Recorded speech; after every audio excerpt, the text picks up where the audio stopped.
tentang 5 tingkatan sholat. Inggih menika babagan sholat yang berkualitas. Pakosipun sholat ingkang saged membawa kebaikan, sholat yang bisa membuahkan akhlakul karimah. Karena Allah Subhanahu wa taala dawuh, inna sholata tanha anil fahsya'i wal munkar. Sesungguhnya sholat itu bisa mencegah dari perbuatan keji dan mungkar. Namun kenapa barangkali nyuwun sewu sholatnya yang sudah rajin tetapi masih belum menunjukkan kepribadian akhlak yang baik? Karena sholatnya hanya sebagai budaya, sebagai rutinitas hari-hari, tidak membuahkan hasil.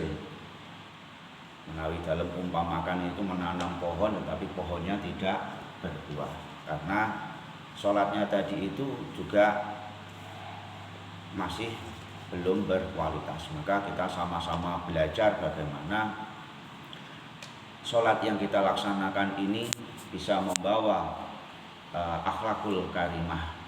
Pramila menika yang menyebabkan sholat kita ini belum berkualitas atau belum mampu melihat Allah, walaupun sebagian ulama melihat Allah dengan mata batin kita. Karena apa? Hati kita masih belum bersih, masih tergoda, masih disetir oleh hawa nafsu kita. Dan masalah hawa nafsu ada 7 tingkatan, sampun dalem sampaikan, juga masih menuruti bisikan setan. Di antara macam-macam setan itu banyak sekali, namun sampun dalem sampaikan di antara 10 macam setan. Hadirin wa hadirat jamaah salat subuh ingkang kawula hormati. Dalam badan kita ada segumpal darah. Apabila darah itu baik, baiklah seluruh tubuh. Manakala segumpal darah itu jelek, maka jeleklah seluruh tubuh.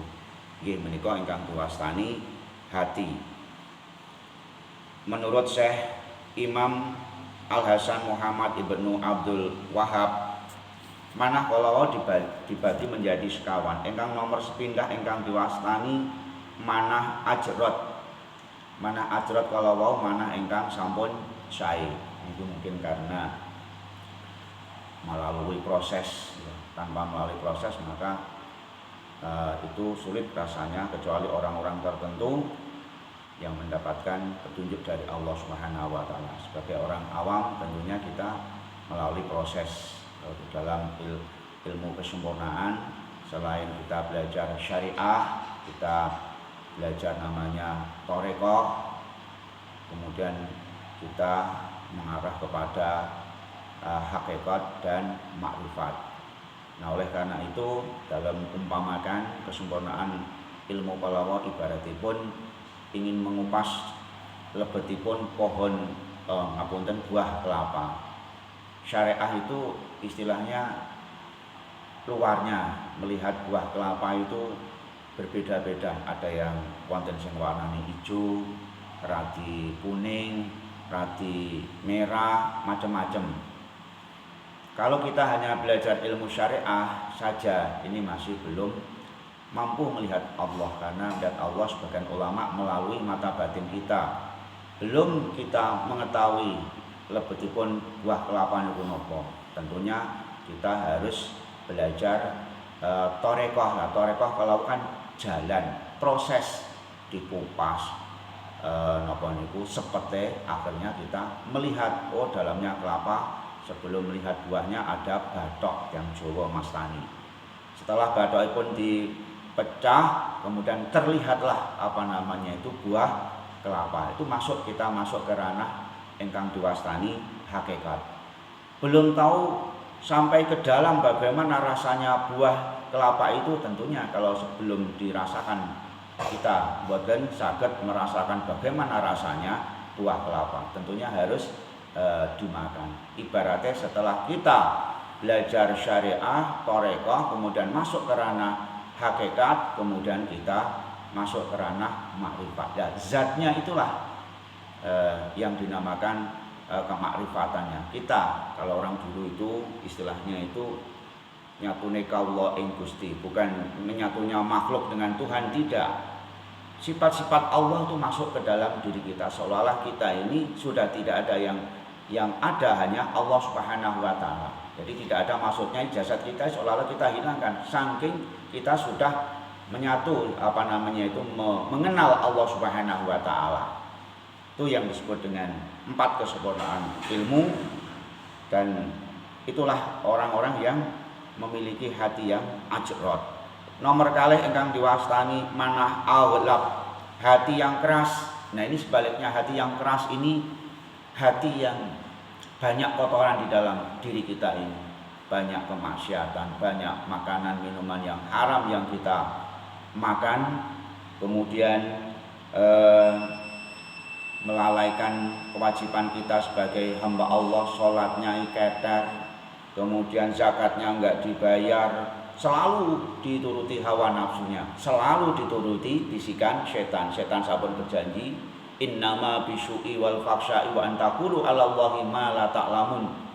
Itu janjine setan itu, saya akan menggoda manusia dari berbagai arah, dari kanan kiri, dari barat, timur, utara, selatan, ketika hamba-hamba Allah yang akan melaksanakan ibadah kepada Allah. Kita mau sedekah, setan menggoda kita, jangan nanti kalau kamu sedekah kamu akan miskin. Kalau mau ibadah jangan, enak. Kalau mau ibadah subuh enak, tidur daripada kamu sholat berjalan ke masjid. Jangan kamu dengarkan ceramah ini mubadir. Nah, itu semuanya itu setan akan selalu menggoda kita dari berbagai arah, karena sudah setan itu berjanji untuk mengajak manusia di dalam kebatilan dan akan diajak masuk ke dalam neraka. Inilah yang disebut dengan hati yang aghlab, hati yang keras, hati yang mati, ya, hati yang sudah keras sekali, lebih keras daripada batu dan baja. Yang disebut juga hati mayit, punya hati tetapi tidak hidup, tidak mudah mendengar kebaikan, tidak mudah untuk menjalankan suatu kebenaran. Nomor 3 ingkang diwastani manah mankus. Ini juga yang menyebabkan sholat kita ini tidak ada berdampak yang positif. Nah, hati yang mankus kalau hati yang terbalik. Bila dia bicara dia bohong, kemudian bila dia berjanji dia ingkari, bila dia dipercaya dia khianat. Terbalik itu menuruti yang jeleknya daripada yang baiknya, mengingkari, padahal mata batin kita ini tidak bisa dibohongi. Jadi mata batin kita ini jujur, kalau benar ya benar, kalau salah ya salah. Maka orang yang sudah tingkatan hasab, yang sudah bisa melihat mata batin kita ini, melihat perasaan orang itu akan mengerti, oh orang ini baik, orang ini jelek, orang akan bodohi kita, itu bisa kalau sudah orang itu tingkatan yang disebut dengan tingkatan hasab tadi itu. Hadirin wal hadirat ingkang kawula hormati, ingkang nomor sekawan ingkang diwastani manah musyafah, hati yang tercampur antara keimanan dengan kemunafikan. Lajeng keadaan hati seseorang niku dibagi wonten gangsal. Ingkang nomor sepindah ingkang diwastani basyirah, yaitu mata batin, menerima pengetahuan untuk membedakan mana yang benar dan mana yang salah. Saya yakin kalau benar itu juga nggak bisa dibohongi, kalau salah juga akan salah, mata batin kita akan merasakan. Nomor kali ingkang diwastani dhamir, perintah moral. Kalau hati kita ini, mata batin kita juga tidak bisa dibohongi. Kalau ada kebenaran, itu saya yakin itu ada dorongan untuk membantu. Ketika rakyat Palestina dizalimi, dianiaya, dihancurkan, kalau mata batin kita itu bersih, maka kita ikut untuk membantu, ikut membantu berupa uang atau mendoakan, paling tidak ada rasa empati, ada rasa welas kasih kalau orang Jawa itu. Itulah yang disebut dengan mata batin dhamir. Nomor 3 ingkang diwastani fuad, mata batin fuad, keadaan hati seseorang yang diwastani fuad, yaitu hati sebagai hakim. Yakin hati ini akan untuk menghakimi seseorang. Kalau bersih itu, saya yakin seorang hakim itu tidak akan berkhianat apabila hatinya bersih, mata batinnya bersih. Yang benar pasti akan benar, yang salah akan salah. Karena bagaimanapun kebenaran, kejelekan sekecil biji sawi pun ada tanggung jawabannya di hadapan Allah Subhanahu wa taala. Dan pasti kebatilan akan hancur. Wa qalu jaa wa zaunal batila innal batila kana zauqa. Ini juga bisa diamalkan kalau kita ini didolimi orang, disakiti orang, ini baca sebanyak-banyaknya.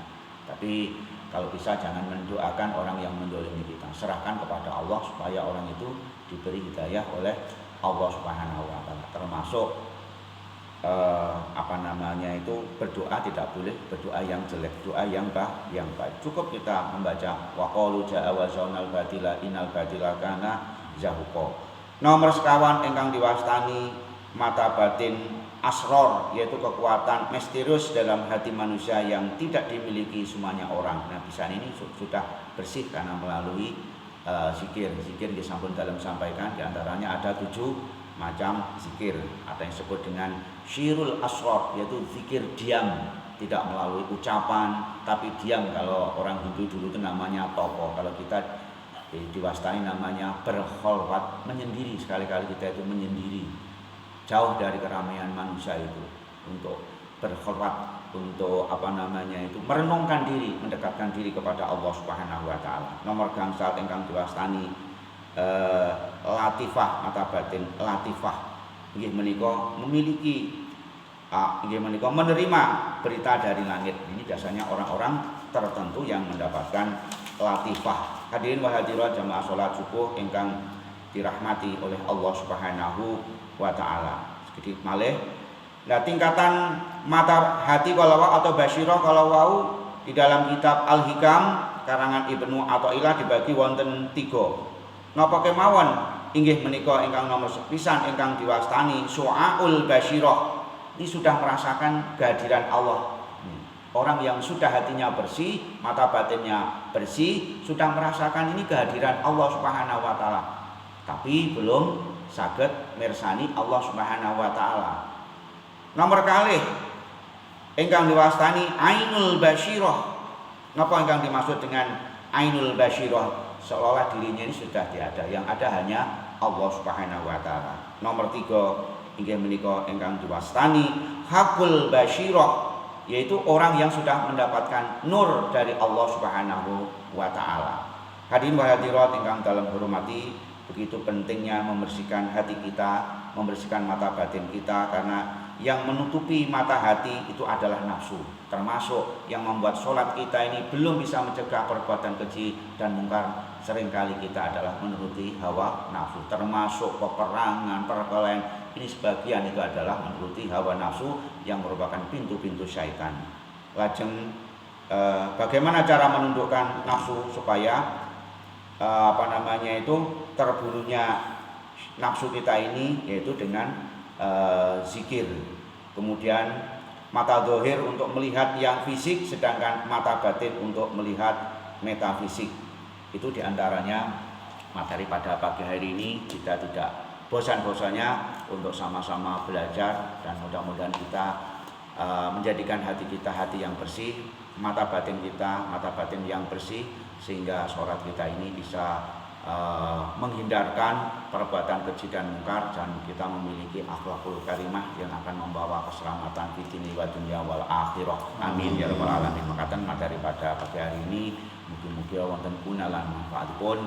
Menawi kekurangan, ada kesalahan, kelupaan dalam Agni Samudra Pangasami wa minkum. Wassalamualaikum warahmatullahi wabarakatuh.